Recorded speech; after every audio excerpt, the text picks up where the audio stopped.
no sé, vet aquí la qüestió. Començava així el monòleg més famós d'una de les obres més importants de la literatura universal, el Hamlet de Shakespeare. L'autor anglès el que feia era parlar-nos de les passions humanes, tals com l'amor, l'odi, el desig de poder, l'enveja, la tristesa, la il·lusió, l'emoció. D'alguna manera el que feia era posar al centre de les seves obres l'ésser humà i les passions humanes. Segurament, si Hamlet hagués rebut ajuda emocional, no seria el culpable, no hagués estat el culpable de la mort de la seva mare Gertrudis o tampoc del suïcidi de la seva estimada Ofèlia ni de la seva pròpia mort. Perquè tots necessitem ajuda d'algú, la d'un familiar, la de la parella, la d'algun amic o fins i tot d'algú dedicat professionalment al món del coaching. I avui, aquí al FICA, tenim un coach, en Miquel Auger, que ens parlarà del que és un enneagrama, una espècie de test de personalitat que si el feu esbrinareu quina és la vostra personalitat de 9 possibles. Benvinguts, benvingudes, voleu saber com millorar la vostra vida? Comença el FICA d'avui.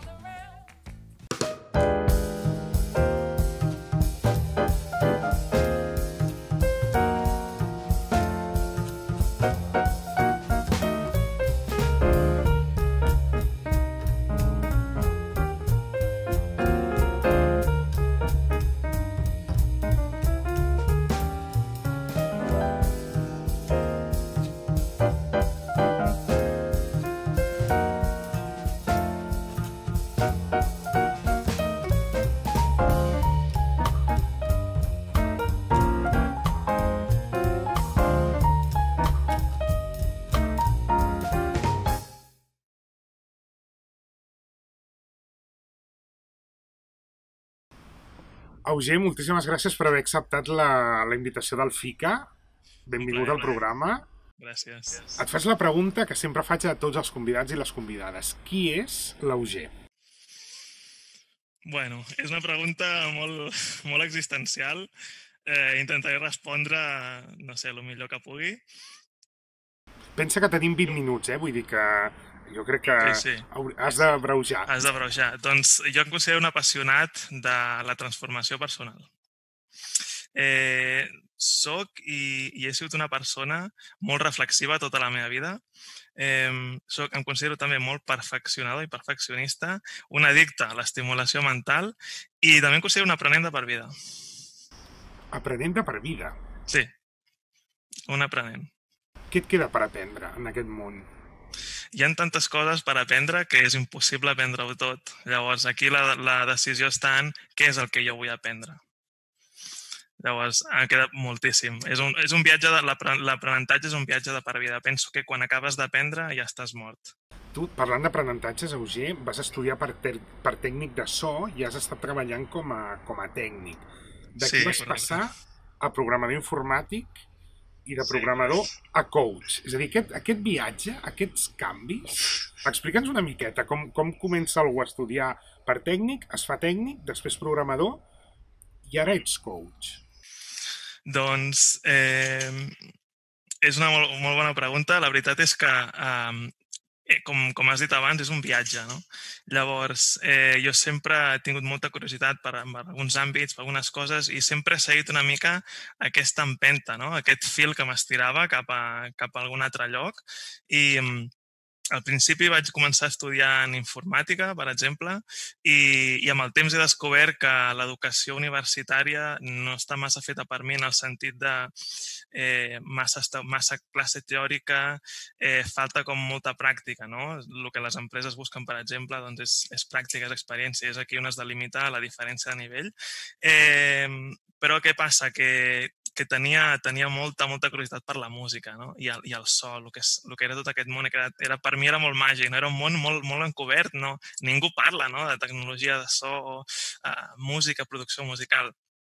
I va ser seguint aquesta passió que vaig fer un curs de tècnic i després vaig estar treballant en un estudi professional que està aquí a Caldes de Montbui, que és la Bombonera Records, que va ser una etapa meravellosa en la que vaig aprendre moltíssim sobre producció, vaig conèixer gent super collonuda i va ser una experiència molt bona. Hi ha gent inclús que em diu, ostres, ara amb el que has après ara, tu tornaries a fer això? I dic, sí, sens dubte. I va ser superbonic. Llavors va arribar un punt en el que et dic, el nivell no podia aprendre massa més, em vaig quedar una mica estancat i vaig tenir un moment de reflexió de dir, ostres, què faig ara? I vaig fer una mica de tornar back to the origin, no? Tornar als inicis, la programació, fer una mica d'estudi de mercat laboral, també soc una persona pràctica, no? I això em va portar a fer un curs, apuntar-me a una acadèmia de programació especialitzada, després d'allò validar amb vari mesos, no? Que això m'agradava i que funcionava, i sobretot era l'estimulació, un desafiament continu. La programació és algo que també té part creativa, que la gent no veu, i després d'això doncs, vaig posar a treballar de desenvolupador d'aplicacions web i després vaig tenir un moment difícil a la meva vida, un moment complicat, un moment de dolor i sofriment, puc dir, que em va trencar tots els meus esquemes de la vida, podríem dir. Em va trencar les creences, els esquemes, no sabia què passava i vaig dir que això no pot ser així, no? El món no pot ser d'aquesta manera, hi ha alguna cosa que falla. I això em va portar a iniciar un viatge que és un viatge que he fet tota la meva vida, però es va intensificar per 1000 a fer un creixement, un desenvolupament personal. Allà vaig començar a llegir llibres, a investigar, a veure vídeos sobre una pila de conceptes psicològics, creixement, desenvolupament personal i intel·ligència emocional també. I a començar a generar hàbits a la meva vida que no havia fet mai, canviar una mica el paradigma i tot això doncs, m'ha portat a iniciar el meu projecte de coaching, que és el meu perfil que tinc a Instagram, que té també una missió concreta i és algo que em desperta moltíssima curiositat. Perquè és molt complexa la ment humana, llavors per què es mouen les persones, què busquen, què no, quines són els seus desitjos, les seves pors. Tenim una màquina molt complexa que ningú ha sigut capaç de desxifrar fins avui dia. Tampoc sabem què és la consciència. Doncs tot això em genera una curiositat increïble i a mi m'agrada molt el tracte amb les persones. Tant la meva etapa de tècnic de so, la meva etapa de desenvolupador, he notat aquesta connexió amb les persones i és una cosa que ha estat sempre allà i que sempre m'ha vibrat molt a mi. I he vist amb el meu canvi d'hàbits i d'actituds, he vist que era algo m'ha sorgit, s'ha revelat en mi aquesta vocació i m'he llançat, bàsicament. La sensació, Auger, que ets un cul inquiet, que no pots estar sense deixar d'aprendre, no? I que ets autodidacta, que ets molt autodidacta. També, sí senyor, també. Sí, perquè al final et busques els recursos. Quan tu tens una inquietud, una curiositat, al final busques d'on puc aprendre, busques els recursos i també jo almenys he buscat la manera més pràctica perquè em considero una persona pràctica, la més pràctica d'aprendre. Exactament, sí. I això és ficar-te manos a l'obra, que em diuen, no? Doncs començar a picar pedra.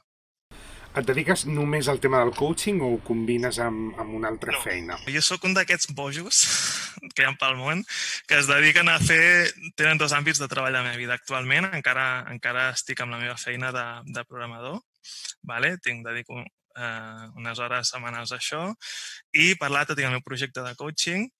El que seria el coaching, que és tota la part de creixement personal, desenvolupament personal, el meu perfil d'Instagram, que té també, com té tants, una missió concreta, té uns objectius aquest perfil, i també la meva formació, m'estic formant en coaching en PNL, segueixo aprenent, com t'he dit abans, i és una experiència fantàstica sota la formació en PNL que estic fent aquí a PNL Barcelona.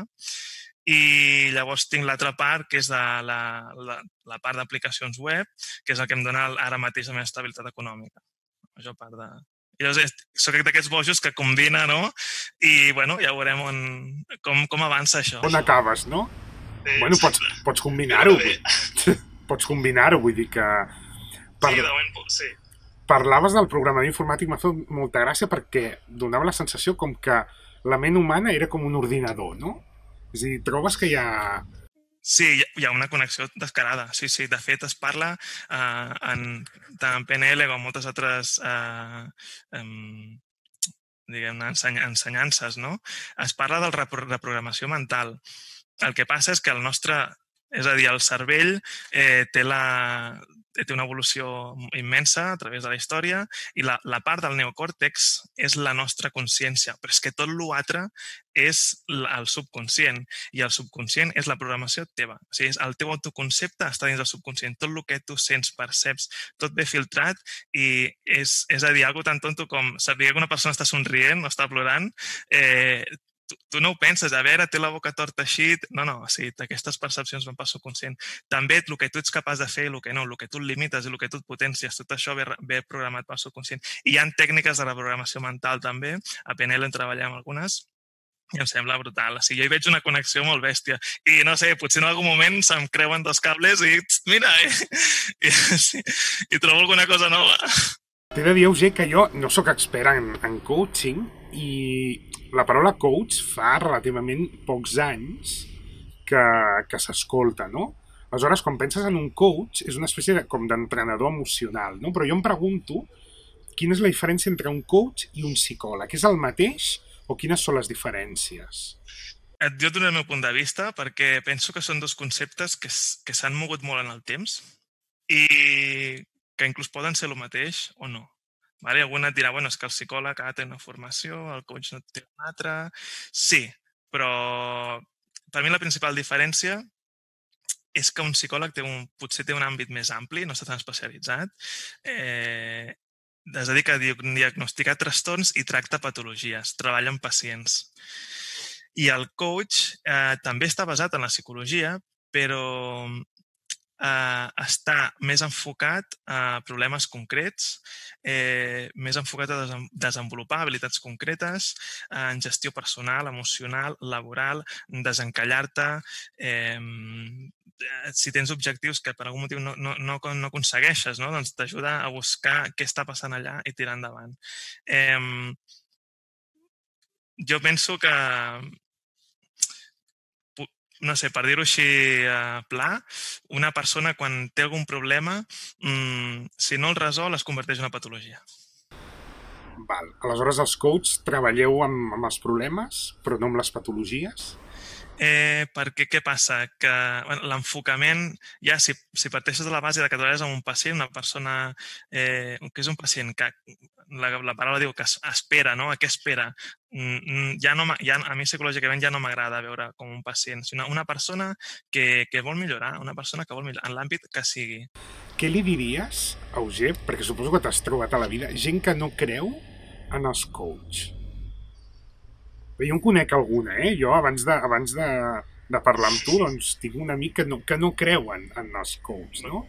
I pensava, bueno, li preguntaré, a veure què em diu, no? Què li diries a aquesta gent?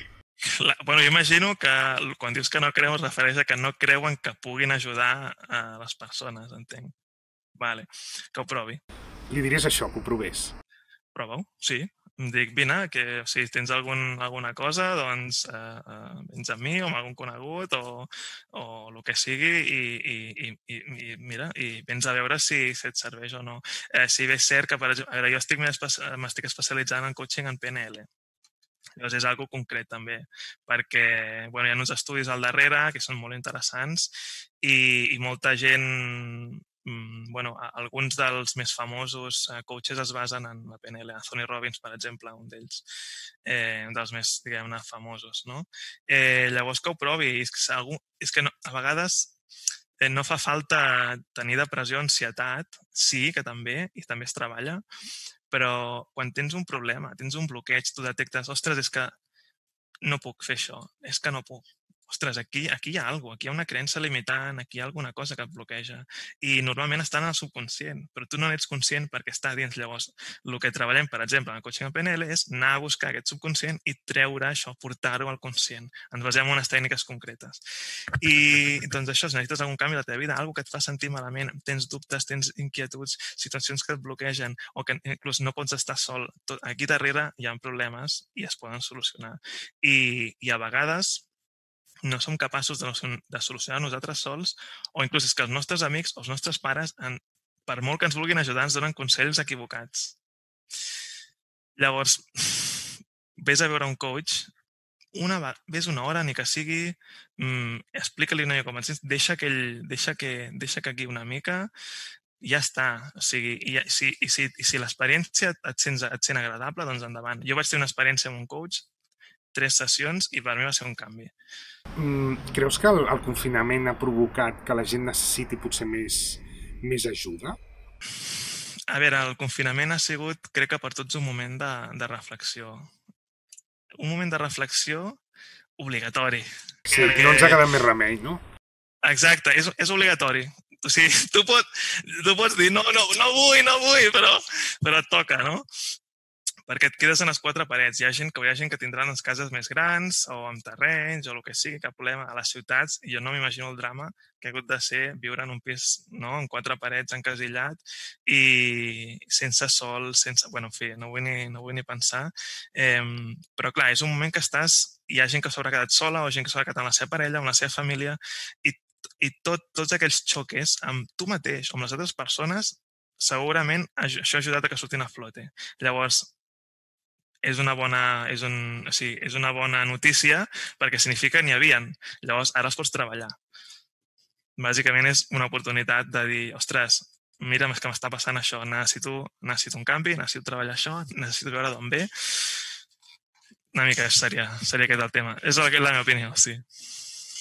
A la intro, Auger deia que tu ens parlaries del que és un enneagrama. Jo he estat investigant, la veritat, perquè no el coneixia, la veritat, i bueno, és aquest test que dicta d'alguna manera quina és la teva personalitat de 9 possibles. No he estat llegint, he consultat el teu Instagram, leal, líder, home, i tant, leal, ara ens parlaràs una miqueta de l'Instagram, leal, líder, pacifista, únic, fins a un total de 9.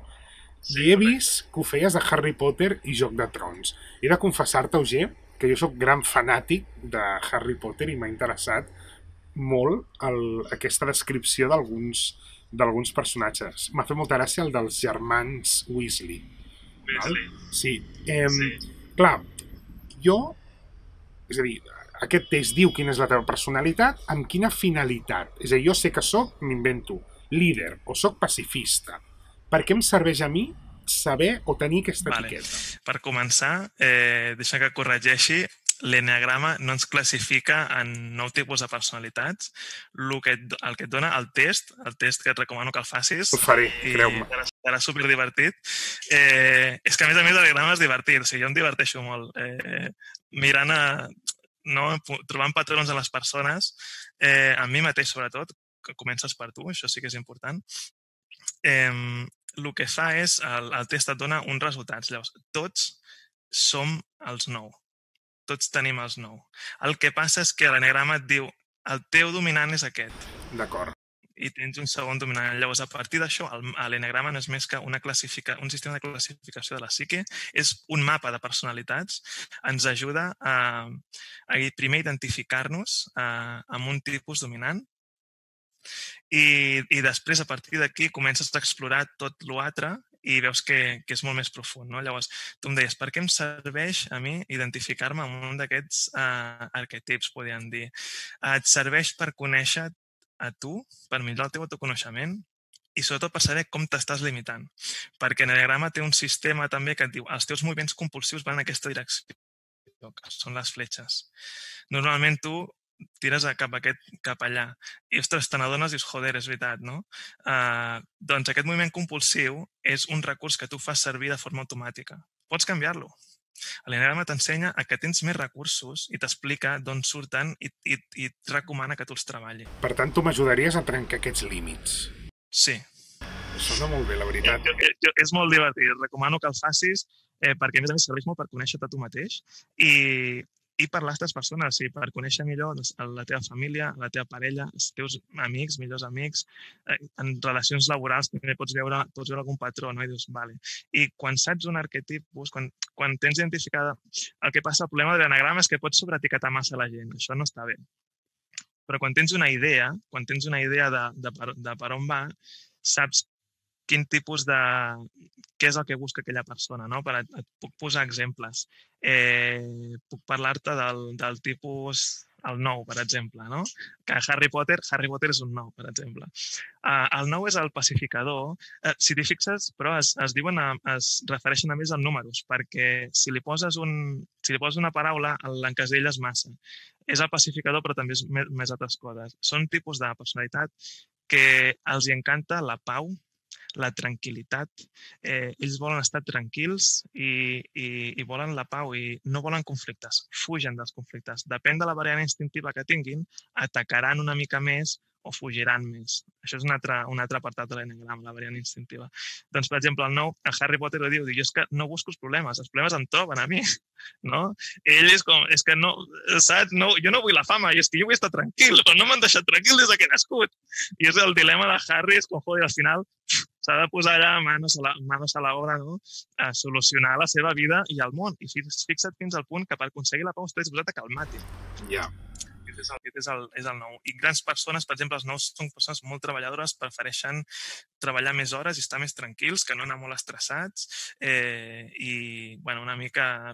Podria desenvolupar-ho més, però per donar una pinzellada, sí està bé. Simplement mirant-me aquests 15 minuts o 16 minuts que portem, quin dels 9 tipus seria jo? Ostres! Simplement mirant-me. Pots quedar bé o pots quedar malament, tu mateix. Ja. No ho he pensat, però... Després m'ho escrius. Si em fessis ara mateix, triar un, podria ser un 7. El 7 és l'entusiasta. És un tipus de persona... Sí, que mira, la part que deia abans, estimulació mental. Hòstia, m'encanta fer moltes coses. Jo quedo amb aquests amics d'aquí, amb els d'allà, tinc diversos grups d'amistats. Després, hòstia, tinc classes d'anglès o haig d'anar a jugar a pàdel, me'n vaig aquí allà, soc professor, però també faig entrevistes, m'encanta estar amb la gent. No? I els 7, depèn del teu variant instintiva, doncs t'enfocaràs en una cosa o en una altra. Però bàsicament és gent que busca estar molt actiu i fer moltes coses per ser feliç, no? Exacte. Molt bé, has quedat molt bé. Auger, has quedat molt bé. Gràcies. Quin és el secret de la teva motivació? Perquè et veig i penso en també una persona superentusiasta i apassionada en allò que fa. Quin és el teu secret? Existeix aquest secret? És una pregunta molt difícil. Difícil pregunta. Diverses coses. Per començar, és trobar-lo. Primer has de trobar, perquè a vegades et venen, no, que el secret de les persones molt exitoses et diuen no, és que has de tenir molta motivació i has de donar-ho tot, o que a vegades en algun punt de la seva vida han tingut el clic que els ha canviat la vida de cop. Doncs normalment és així. El que tu fas simplement és vas provant coses, et dones permís per provar coses. En el meu cas, mira, 3 tipus de feina diferents, moltes coses, i amb reflexionant i anar provant acabes trobant alguna cosa que et crida, no? I que sempre ha estat allà. I tampoc ho tens clar, però ho proves. I quan ho trobes és una font de motivació bastant gran. I en el meu cas també, personalment, aquesta transformació meva que vull, buscar una mica la meva millor versió personal, això ho vull tota la meva vida, llavors. Auger, parlaves del teu Instagram, no? Del teu projecte. Parla'ns una miqueta de què podem trobar si busquem Auger Miquel o Miquel Auger a l'Instagram. Doncs, a veure, una mica... L'objectiu del meu Instagram, de la missió, és ser un canal que aporti una sèrie de coneixements, una sèrie de missatges, inclús descobriments científics, per ajudar les persones a estar bé amb si mateixes i una mica fer una mica força contrària a tota aquest tsunami d'autoajuda per masses, no? Del fals positivisme, de dir, és que busca el cantó positiu i sigues feliç, no? I clar, què estàs fent? És que estàs donant esquena als teus problemes. No desapareixeran. El que el que es resisteix, persisteix. Si dones l'esquena als teus problemes, només faran que anar-te a buscar més ràpid i cada cop et pesaran més. O, per exemple, et desitja alguna cosa i l'univers t'ho donarà. A veure, la tècnica de visualització és una tècnica poderosa, però l'has d'acompanyar amb accions, l'has de perseguir i t'has de demostrar tu mateix que realment ho vols, no? Estant sentat en el sofà allò pensant, doncs no, òbviament no garanteix res, llavors ves a per allò que vols. I tu d'alguna manera afavoreixes aquest acompanyament, no? És a dir, Sí, totalment. Jo la meva missió és doncs, dir, ei, totes les persones que tenen inquietuds, gent que hagi passat per moments difícils i hagi vist que, ostres, necessito millorar, necessito convertir-me en una altra persona, vull ser una altra persona, vull aconseguir aquestes coses, vull aconseguir aquestes altres. Doncs jo faré una mica d'acompanyament així, no? Missatges que sé que t'ajudaran perquè és el que jo m'he aplicat aquests 2 anys. Per anar acabant, Auger, estaríem parlant, jo crec, 20 minuts més, de veritat. 3 o 4 consells per millorar la nostra vida. Va, aquesta és més complicada. 3 o 4 consells per millorar la nostra vida. Aquesta potser és pregunta més complicada que la del secret. Però bueno, ets coach, per tant, ho has de saber. Vale, a grans trets, vale? Per començar, la salut. Salut física, perquè a vegades caiem una mica en la fal·làcia de dir no, el creixement personal és algo mental. El desenvolupament personal no és que has de reflexionar. A veure, sí, però no descuidis el teu físic, perquè ment sana incorpore sano. El teu cervell estarà molt millor si el teu cos està bé. Llavors, tu t'has de dedicar a cuidar-te, has de cuidar-te de la teva salut, perquè és que t'hi va la vida. Llavors, el teu nivell de salut també al final et dirà el nivell d'anys que podràs estar saludable, no? Llavors, què és això? Vigila la teva dieta, hi ha gent, molt divulgadors que són uns cracs de nutrició, la teva dieta, el tipus d'entrenament físic que fas, pren el sol, suplementa vitamina C, per exemple, és a dir, una mica, i no caiguis en el dilema de dir menja sense greixos, no? A veure, els greixos són bons per l'organisme, el colesterol no és dolent per se, és dolent un tipus, l'LDL tipus B és dolent però els altres són bons, llavors busca't greixos saludables, de carn ecològica, tot això, aquest és una part de la salut. Llavors també cuidar les teves relacions, les relacions amb els teus cercles més propers, cuidar-ho perquè realment, no? I inclús preguntar-te, ostres, aquestes persones m'aporten a la meva vida, o sigui, realment m'ajuden. No és un tema de ser egoista, és un tema de generar energies positives que t'acompanyin a tu i als altres. Una persona que et diu, escolta, n'estàs segur d'això que estàs fent, que et fa preguntar-te les coses, un amic d'aquests que et diu les coses a la cara, doncs això és un tresor, no? I així com cuidar els teus amics, família també, i les teves relacions de parella. També preocupar-te doncs això, de primer no necessitar ningú, sinó estar bé amb tu mateix i després quan tu estàs bé amb tu mateix, estàs feliç amb tu mateix i t'acompanyes de tu, llavors i tens amor propi, llavors pots donar tot això, llavors pots aportar molt. No? I fer una mica... Doncs, Auger, intentarem seguir els teus consells, que són super bàsics, super vàlids, costen a vegades d'intentar-los aplicar, no? Seguirem el teu Instagram, et seguirem, i et prometo que faré l'enneagrama i et confessaré després per missatge privat quin ha estat el meu enneatipus, no es diu?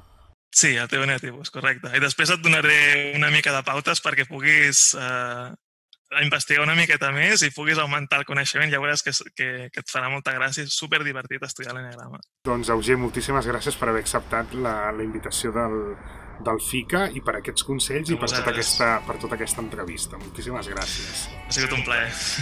El plaer és tan nostre, de veritat.